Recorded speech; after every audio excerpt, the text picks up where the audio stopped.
স্বাধীন করতে হবে। এই গোপালগঞ্জের মাটিকে স্বাধীন করার জন্য আরেকটি লং মার্চ প্রয়োজন।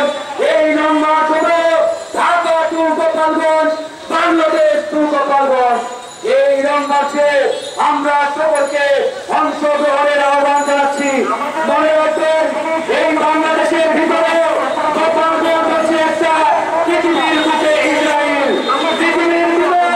পৃথিবীর মধ্যে ইসরায়েল যেমন একটি বিস্ফোরা জাতি, বিস্ফোরাতে ঠিক একই কায়দায় এই বাংলার মাটিতে গোপালগঞ্জ হচ্ছে ইসরায়েলের মতো একটা বিস্ফোরা।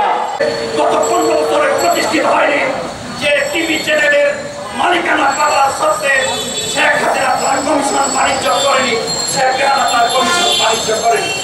প্রিয় বন্ধুগণ, শেখ হাসিনা এবং শেখ মুজিবের মধ্যে এই কমিশন বাণিজ্য সীমাবদ্ধ ছিল না। অসংখ্য কমিশন বাণিজ্য হোল্ডার এদেশে জন্ম দিয়েছে। সেই সমস্ত কমিশন হোল্ডারদের মাধ্যমে এদেশের লক্ষ কোটি টাকা বিদেশে পাচার করেছে।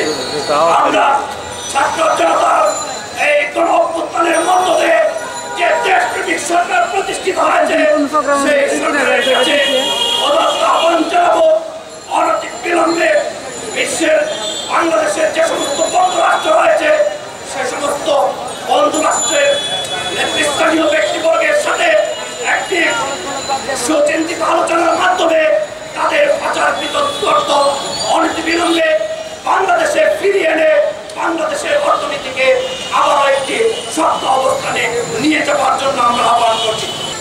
আমাদের নেতৃবৃন্দ বক্তব্য রেখেছেন, আমি বক্তব্য দীর্ঘায়িত করবো না, গরমের চাপ খুব বেশি। সম্মানিত বন্ধুগণ, বর্তমান ডক্টর মোহাম্মদ ইউনূসের সরকারকে বিতর্কিত করার জন্য, এই সরকারকে বেকায়দা ফেলার জন্য, এই সরকারের বিরুদ্ধে দেশে এবং বিদেশে ষড়যন্ত্র চলছে।